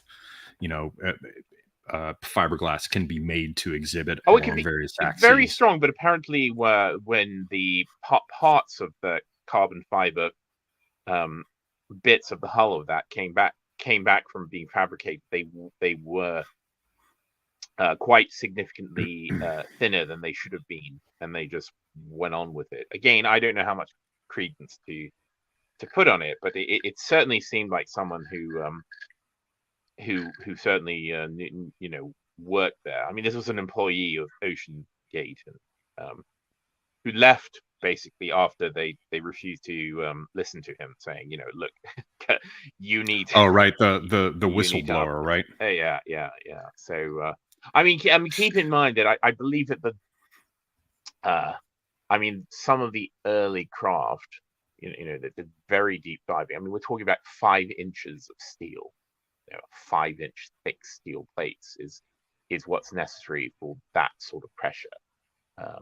So anyway, Yeah, it's just a bunch of bullshit. I mean, it fits together with that concern that many people have shared, and I've heard you remark upon it more than once in the past, that we really are going to see a thing where the necessary competence or the various competencies that are required to to maintain a civilization, go the way of shit. They disappear. It's just you end up. It's like the South African power grid. Yeah, and of course, in this case, these were, these were people running a business.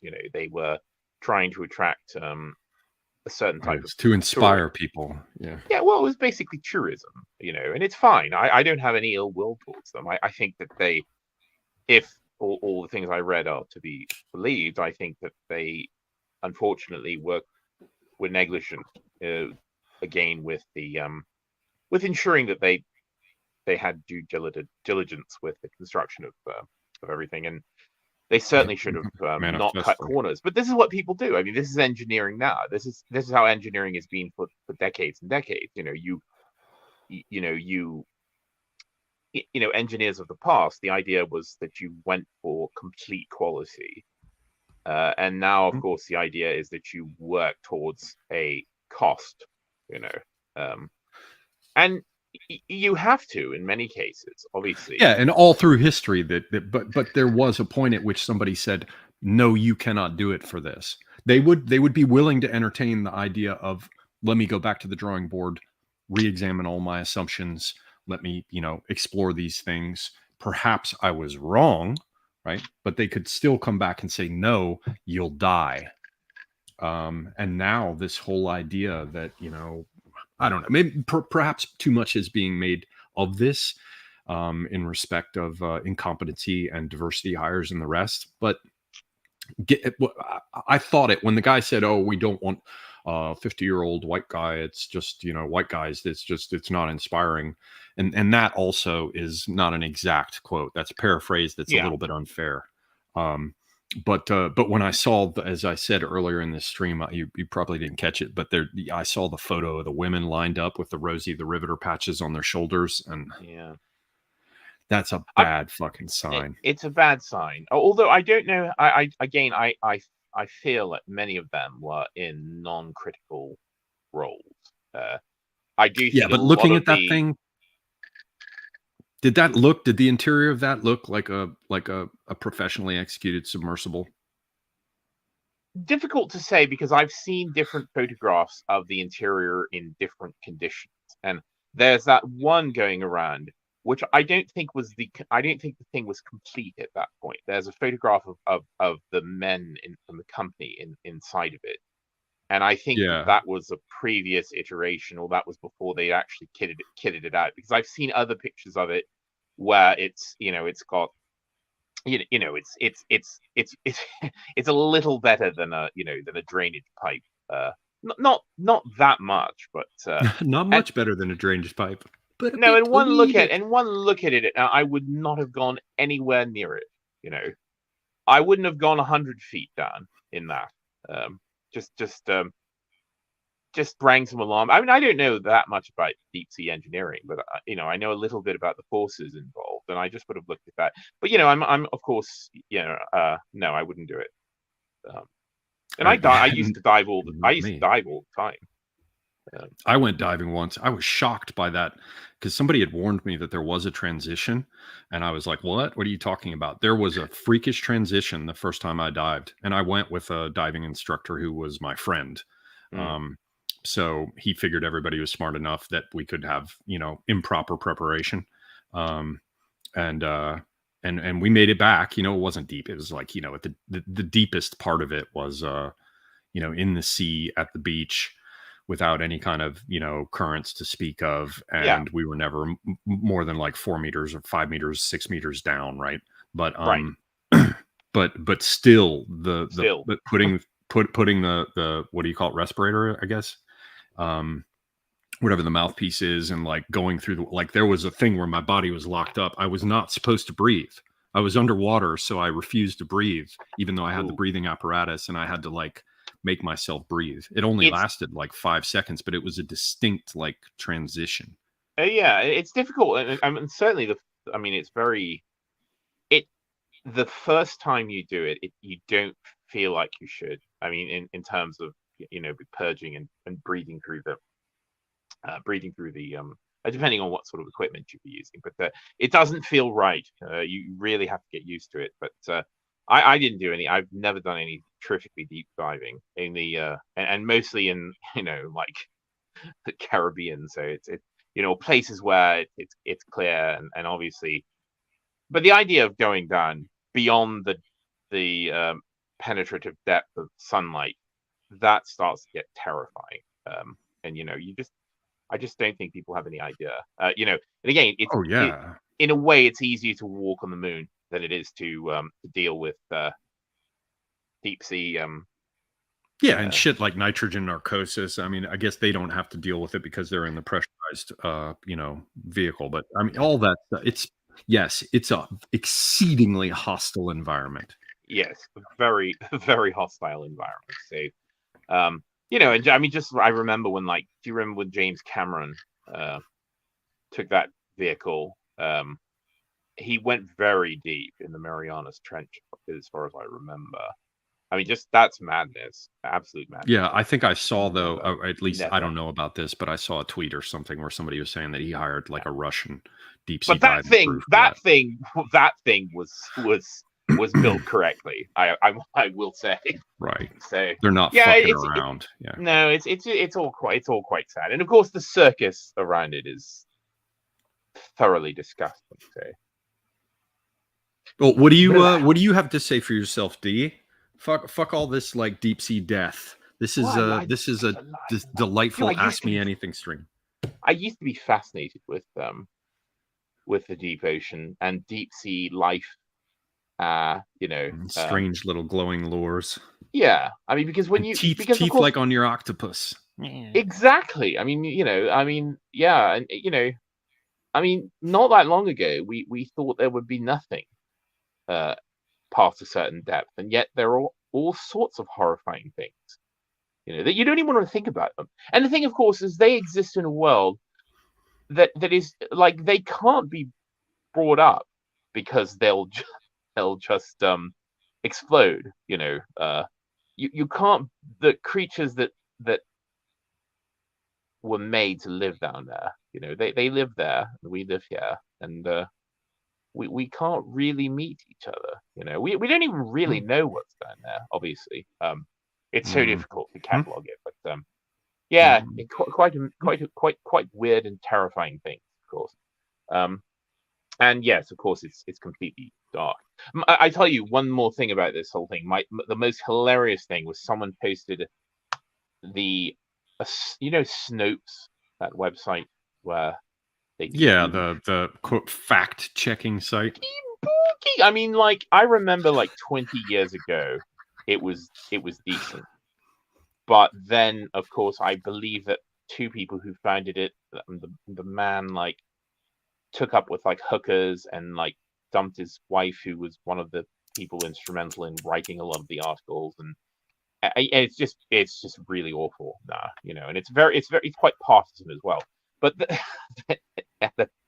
they had a fact check. So there was an idea going around that, well, not an idea, it was true, that this company, Oceans Gate, I can't recall, had Starlink internet for, and they were using it. And then so Snopes published some sort of rumor that had been floating around saying that it was Starlink that was responsible. Well, yeah, in order to be able to blame it on Musk in some respect. Yeah, we're going to blame it on Elon Musk. Keep going. I'm going to grab myself a cigarette. I can hear you. I'm on Bluetooth. Yeah, we're going to blame it on Musk, and it was Starlink's fault because Starlink, they use Starlink for communications, that Starlink failed, and that disruption of communication with the sub was the problem. Now, of course, again, anyone who isn't a fucking idiot will know that radio does not penetrate water. Like the instant the sort of communications that Starlink would use, the minute the instant it hits water, it becomes completely attenuated and it dies. You cannot have radio. You cannot communicate by radio to underwater crafts. You either have to have very specialized apparatus, which involves having like a transponder that's under the water itself, or you have to have a cable. You can't have Wi-Fi that links to an underwater craft. And so, of course, it was just a complete fucking fail, because of course they were using Starlink to communicate to the craft the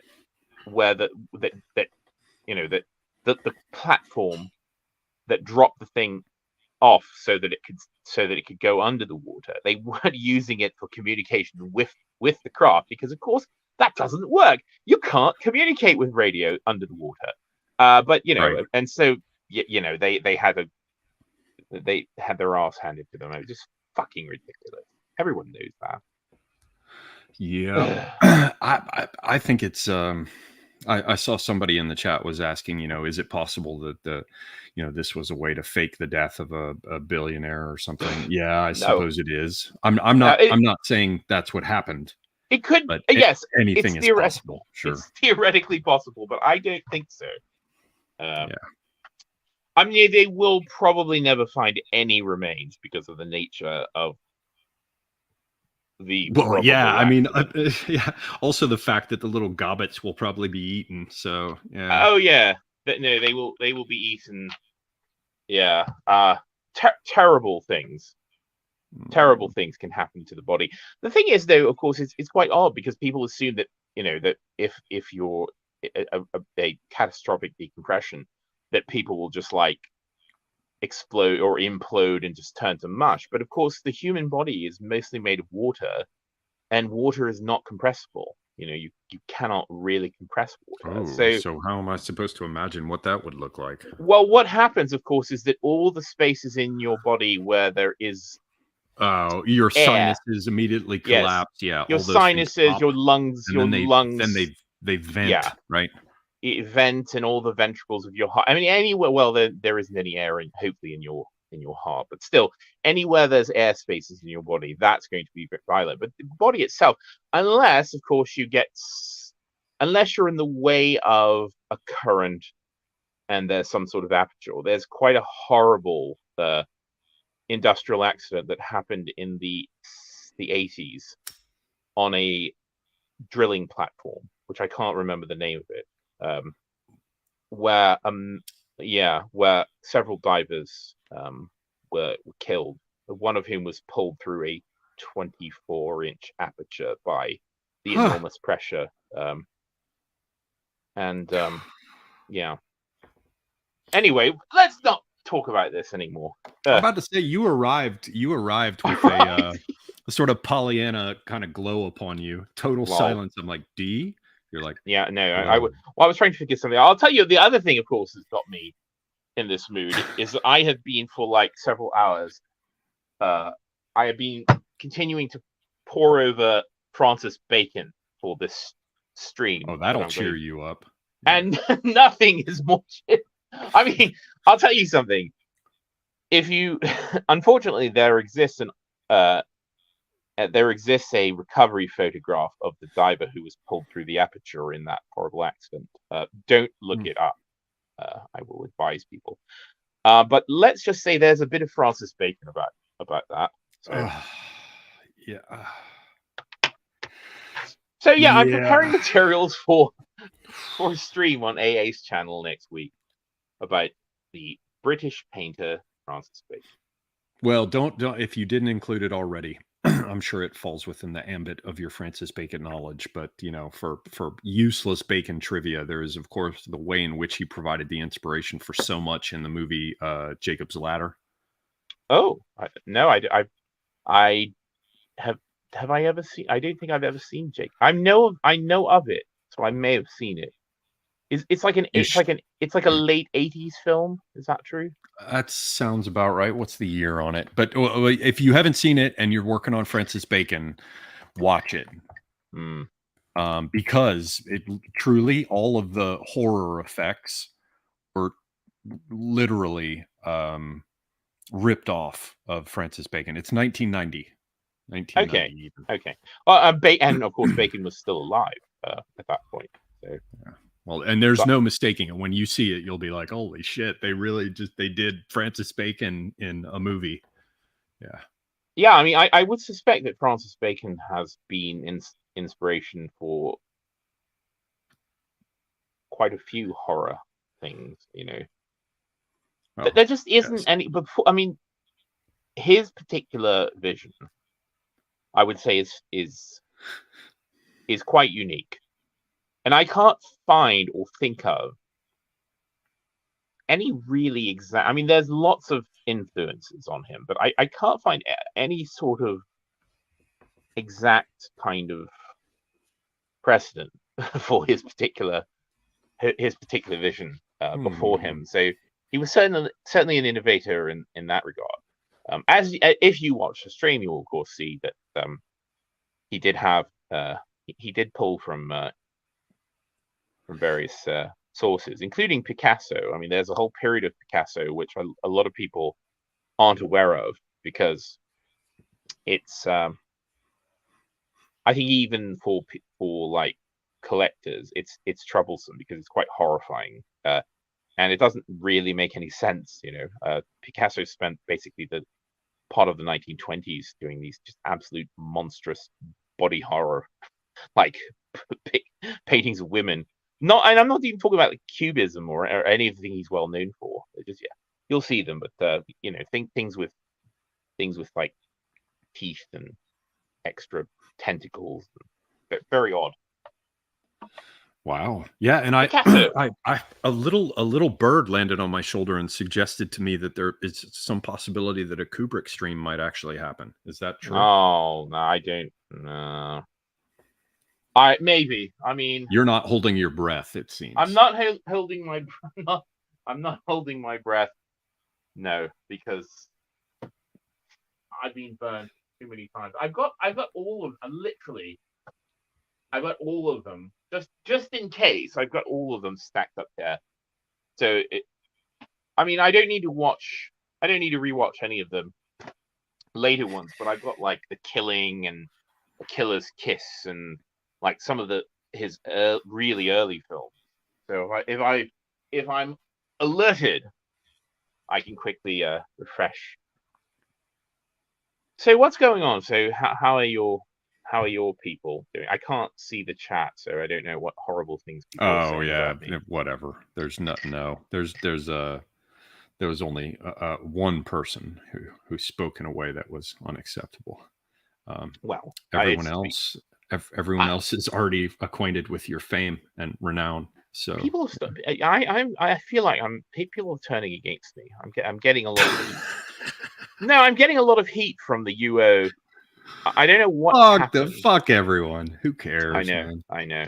Fuck all of them. But again, if you look into the UO comments, you will find that everyone hates everyone. You will find a comment that says, UO is still. I don't really look at the comments. I just enjoy the show, and it's still cheerful, no matter how much dark shit that that everybody gets into. It's still a cheerful show.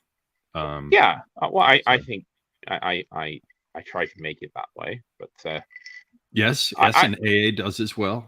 He does. Charlie was in sort of a bad mood. He was in a bad mood. I don't know if you listened to Tuesday's show, but I still have to listen to the second. That was the one with Charlemagne and Morgoth, you and AA, right? Yeah. I caught the first half of that, and it seemed good. Yeah. In fact, someone in the chat even noticed, like, bad mood Charlie or something. He was really wrecked. We sort of made up at the end, though. Well, good. I did not realize that. Yeah, that Maine was out of sorts. Well, we had, I don't know. See, I am much more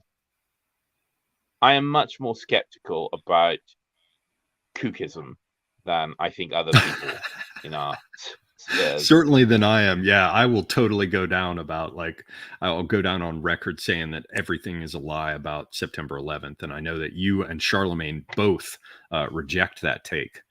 So yeah, he's not you'd presumably be on the same side about that, right? Well, it's difficult to say. I mean, so I think the nature of our disagreement is that they were talking about that fucking, who is that? Robert Kennedy, who, for some reason, again, the so-called right, they love a leftist. Oh yeah, that whole thing, that tweet that went around where people were thinking that he was like something other than a center left, and I'm like, what? Of course. Oh, it's not just one tweet. Left. There's many people on so-called rightists who think he's right wing. Well, they just love him. They don't care. I mean, they don't care if he's right wing. They just love him. I mean, I just think people are so starved for someone who actually seems to have convictions. I mean, even if it's any convictions. I used to tell that to my clients. I'm like, it doesn't matter what you stand for. Just stand for something. Anything. Yeah. Which, of course, is true. Most politicians in America, in Britain, everywhere in the West, they don't have any beliefs. They don't believe in anything. They don't care about anything. I mean, other than their own interest in power. and maybe pedophilia. They seem to care a lot about that. Yeah, they But, seem to care a little bit much about that. they You, love you know, it. when people tell too many jokes, like of a certain type, and you're like, man, this is well, like a certain person we know who is constantly making anal penetration metaphors and jokes, right? Like after Yeah, a certain point, you're like, yeah, maybe something's going on here. You keep yeah. I talking mean, about kids, you keep having kids around, you keep ooh, wanting to talk to kids about, yeah. yeah. If it walks like a duck and quacks like a duck, yeah. Ugh, Mm. ugh.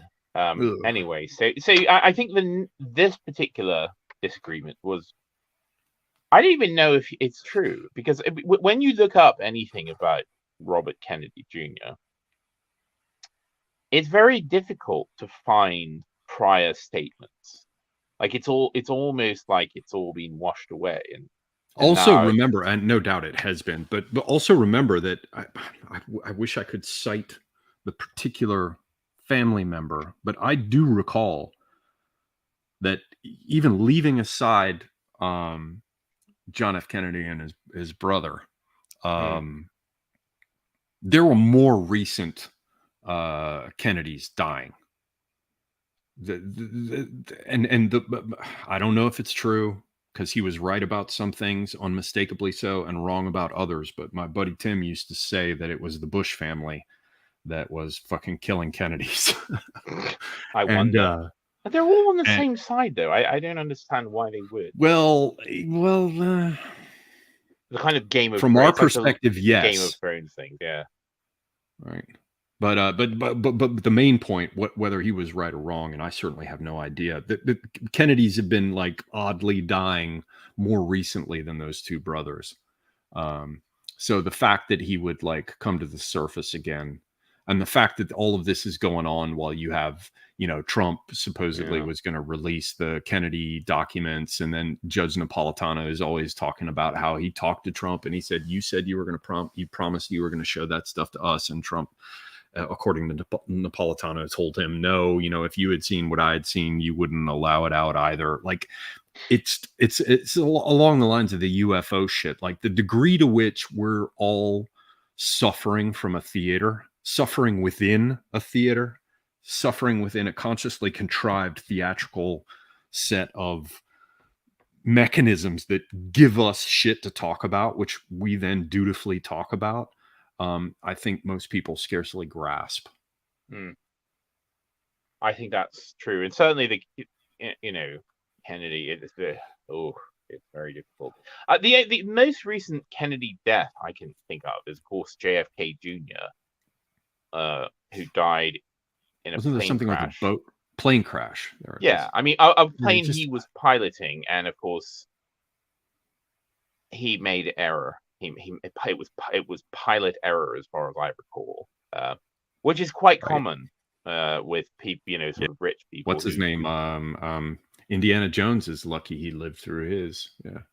yeah, well, and there's lots of occurrences of that, and it's even worse, like helicopters, Mm. and Yeah, I was told by a buddy who my buddy who is particularly fucking pugnacious. Just to understand how pugnacious he is, he got booted from the military after he got in a fist fight with his helicopter flight instructor while in the air. great. But he was the one who told me, he's like, no, you don't necessarily crash with a helicopter if the power dies. There is a thing that you can do where you can like do something with the props to like slow your descent, but you're still pretty much fucked. Yeah, you're gonna die, Mhm. I mean, with an aeroplane, I mean, there are, well, not from the kind of accident that Kennedy Jr. died from, but I mean, if something catastrophic happens of certain nature, you know, you may be able to use the glide of the plane design, but if something Yes, happens if with a it's light helicopter, enough or whatever. it's just gonna fucking fall. Apparently, the newer jets, yeah, if they don't have power, they just drop out of the sky. But now tell me this, D. I have two choices. We can continue talking here if it runs past the 2 hour point. Hmm? Um, then it won't auto upload to all my other stuff. Or we could attempt to move it over to one of your spaces. We don't have to. If you're not interested in that, we can stay here. But the thing is that I'm now out of beverage, which is over in the other building. So I'm beginning to feel a sense of distinct disorientation because I cannot refresh my second drink. So what would you prefer? Would you like to try doing something on your space, or do you want to save your? Well, I wasn't thunder? going to. I was just dropping in because you were streaming, but because I'm of course going to do the Friday night thing tomorrow. I could if it's, you know, if you'd like, we could do a shorter, just like impromptu conversation. Or you can carry the weight. You can bear it all upon your shoulders, and I'll just pour myself another drink. So you decide which you prefer. Yeah. Well, what about your 2 hour? What about that?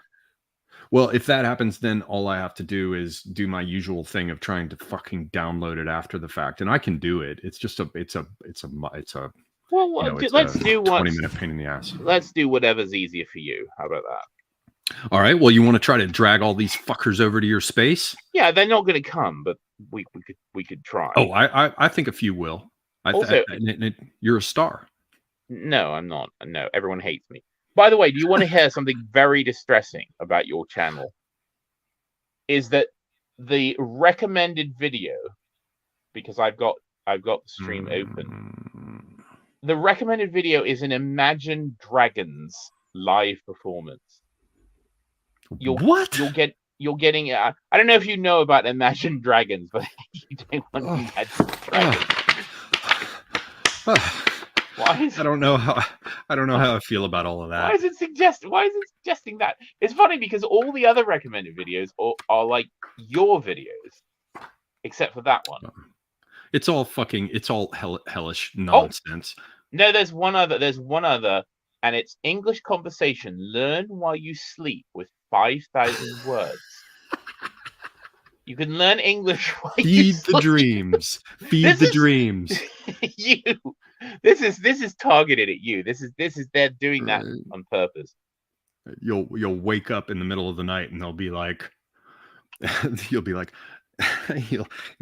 why is it telling me to attack the tranny gathering? You know? Yeah, like fuck off. I don't know. Yeah. What are the 5,000 words? You know, panties. There are 21 million people watch this video. Oh my god. All right. All right. Okay. Well, then let's do this. Will you start? You don't have to do it for long, but will you commit to launching it promptly so that all of these cattle will not wander off elsewhere? Okay, I'll do it. I'll do it now, but I won't. But then I have to go and get something, so I won't appear right away, but I'll start it so that people can. Okay, yes, it'll take me just a moment to shut everything down here, turn my dehumidifier on, shut down my lighting system, hang from my Bangkok fuck swing, and then I will fucking zoot straight over to the other side and join you there. Fine. So if people are interested, you just go to Twitter at John D, and it's IOHNDEE.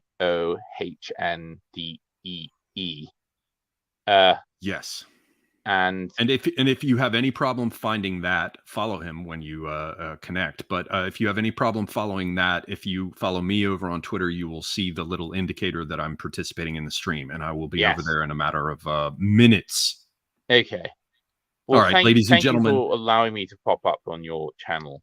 Oh yeah, it's my pleasure. As you well know, everybody follow John D over on Twitter. Follow me on Twitter. Keep your eyes open because I've got one coming up, as I said, next week with Apostolic Majesty, and on Friday, and then on Thursday, and then on Friday with Kat. And yes, thank you all for being here. Until next time, I am Semiagog, and I am out.